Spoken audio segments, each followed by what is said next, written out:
Hi everyone, so in this video I want to keep on working with joint distributions and in particular consider how we can calculate expected values for distributions that depend on more than one random variable. And so we ended things last time more or less talking about this property which is sometimes called the law of the lazy statistician or the law of the unconscious statistician, which says if I have two random variables x and y, and then I have another random variable z, which depends on those two random variables. So z is a function of two or possibly more other random variables. Then if I want to calculate the expected value of z, this is equivalent to calculating the expected value of the function of x and y that z is dependent upon. And then we can calculate the expected value in the typical way, which is we're going to integrate the product of the function times the joint PDF, in this case for x and y. And integrating over all of the possible values for random variable x and random variable y is going to tell us the expected value of z. In other words, what the average value of z is, what the mean of z is. And so just to see an example, we did an example of this in class for a discrete example. To see how this would work with a continuous example, let's consider the example we worked on in class where we have a pharmacy which has both a drive-up window and a walk-up window. And so x is representing the proportion of time that the drive-up window is in use. So this would be proportions between 0 and 1. Y is the proportion of time that the walk-up window is in use. And we had a joint PDF for these two random variables, which was given by this function f of x, y.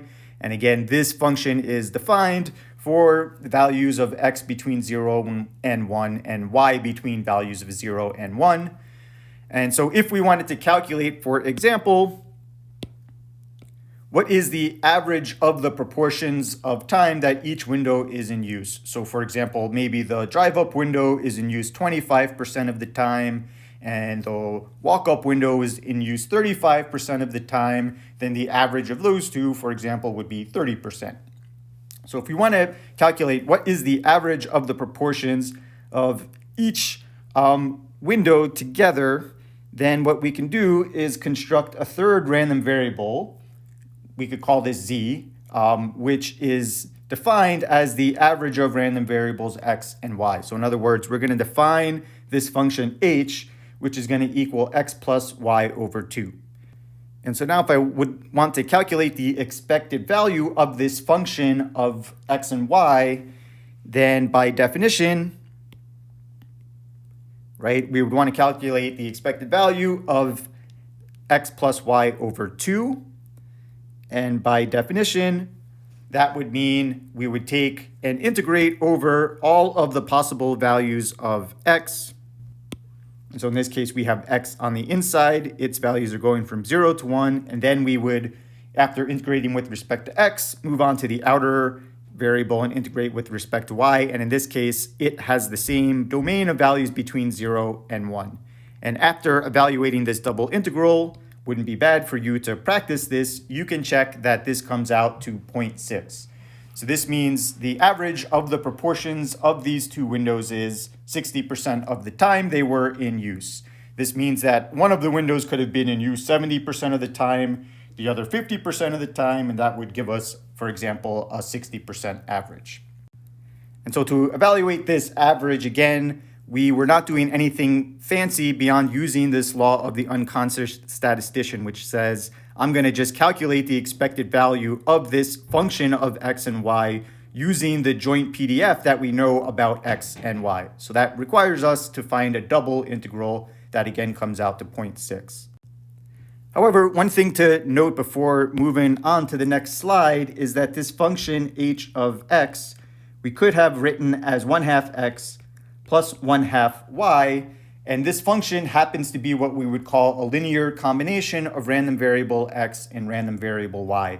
We're adding constant multiples of x and y together. And so on the next slide, we'll take a look at if we have a general approach for calculating the expected value when our function is in particular a linear combination of random variables.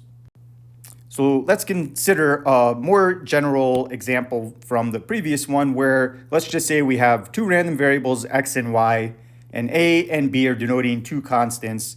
And we want to calculate the expected value of some linear combination of these two random variables. So for example, we want to calculate the expected value of ax plus by.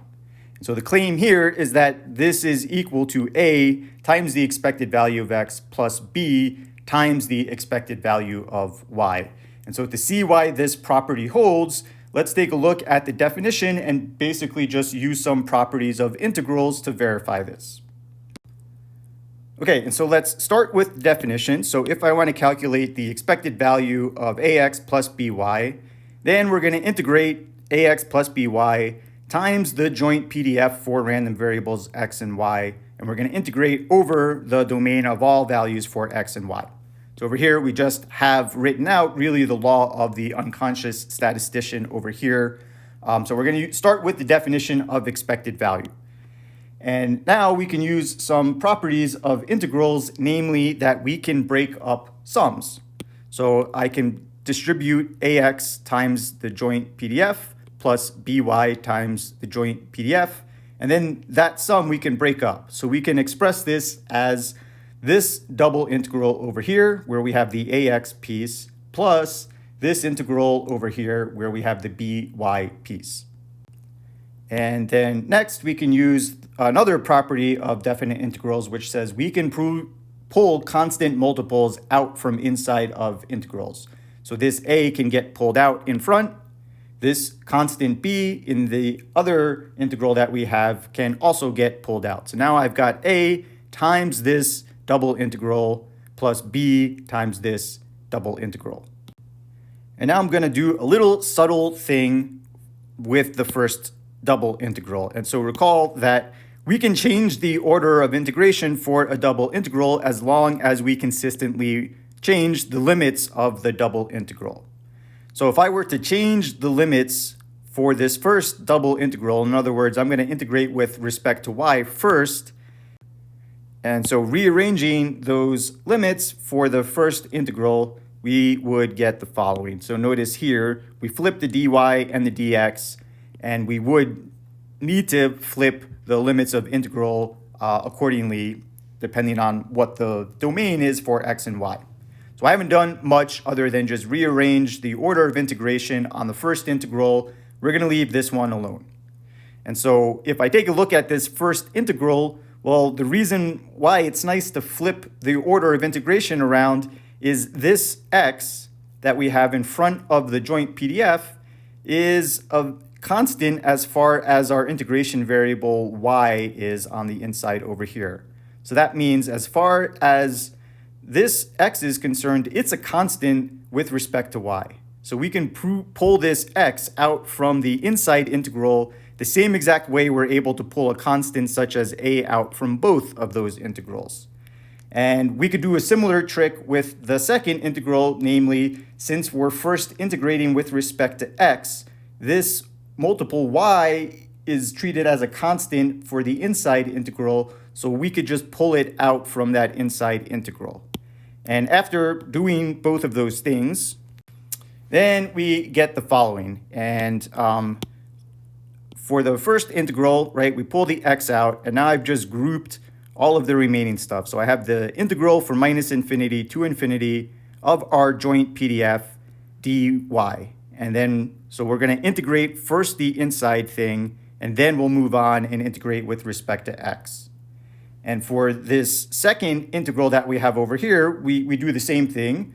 We can pull this y out.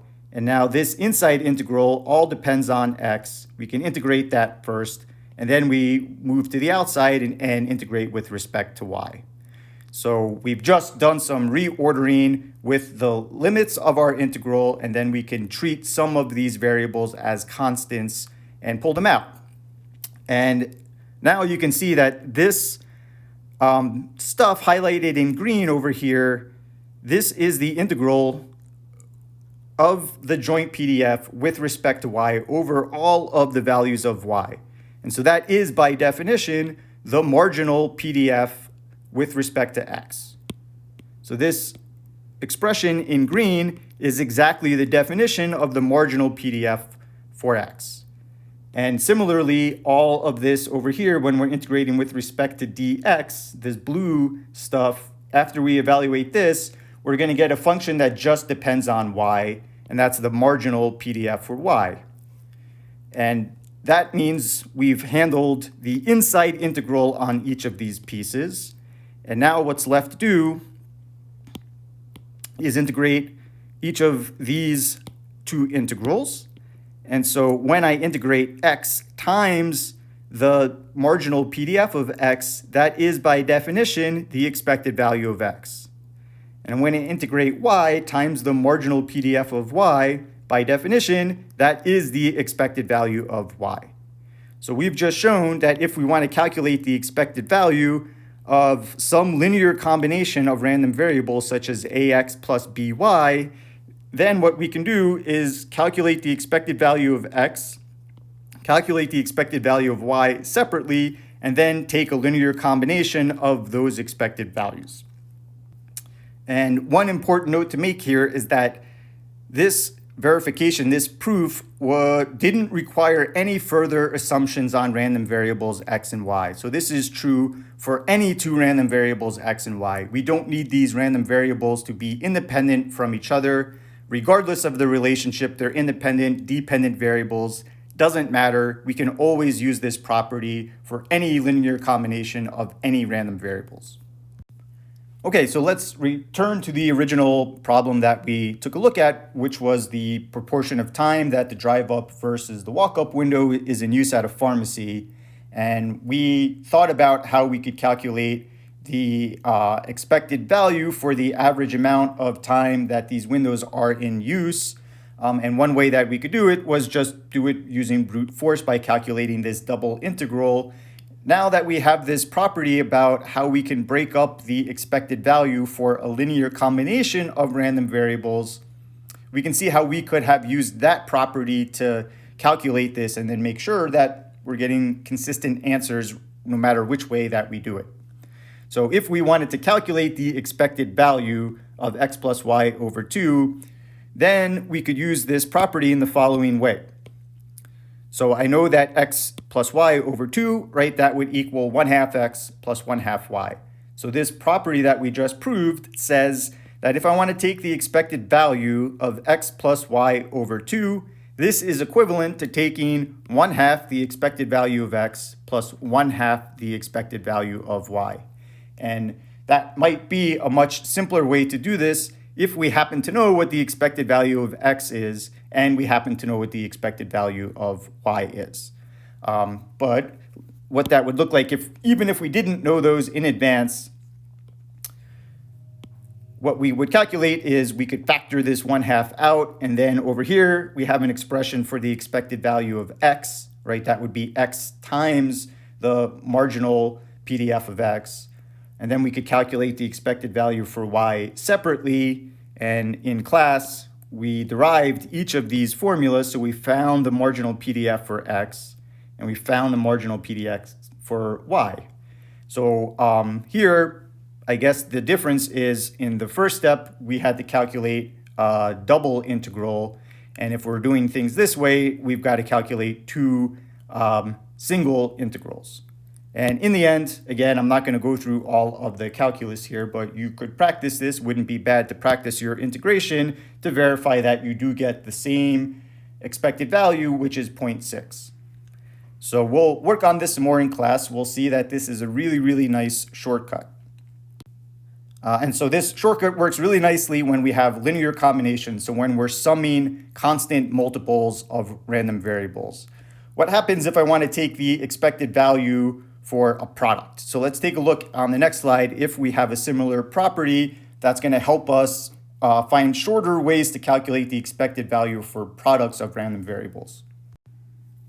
Okay, so if we have two random variables, x and y, and let's say we want to calculate the expected value of the product. So in class, we actually did an example with rolling die where we were calculating the product of the two rolls on a die. And we had to do that using the definition for expected value.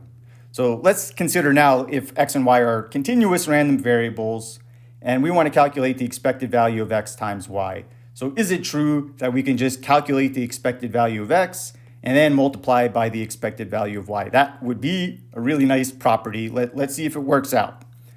So to start with, we've got the expected value of this product. So we're going to integrate for x times y times the joint PDF. And now what do we get? Well, we get xy times fxy.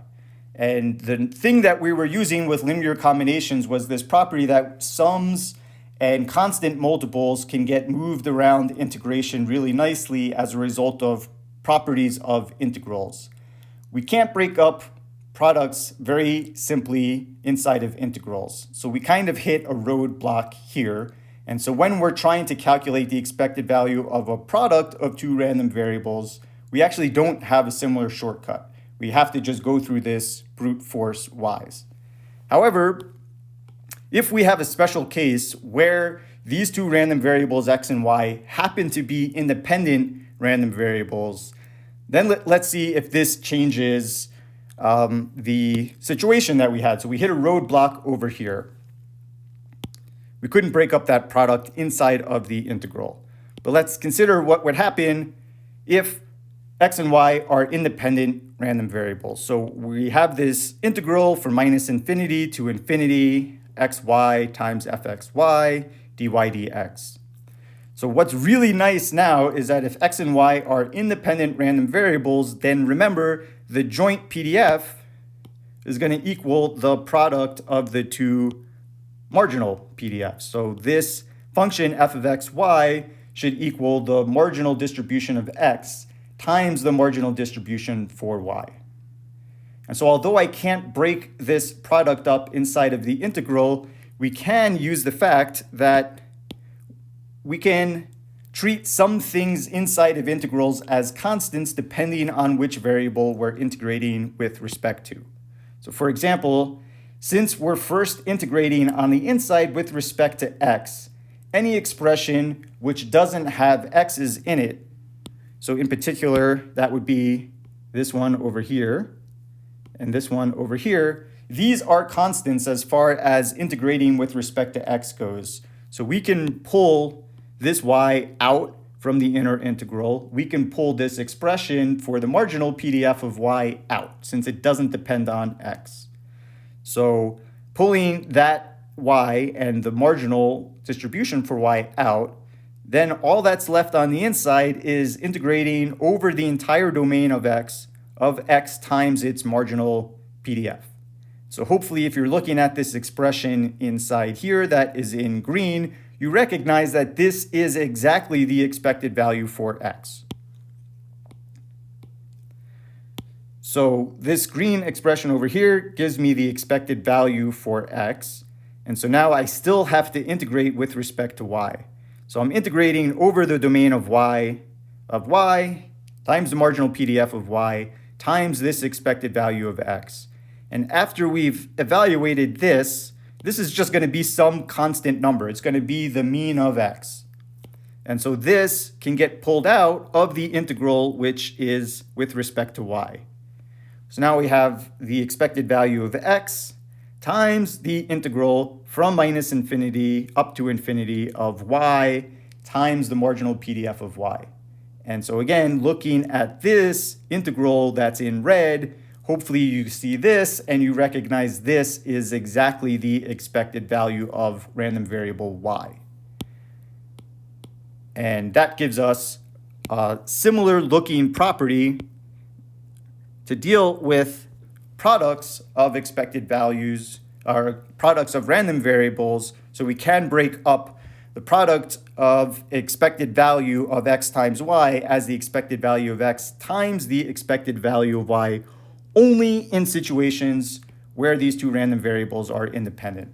So do not apply this to all situations. Make sure that your random variables are independent before you want to apply a property like this.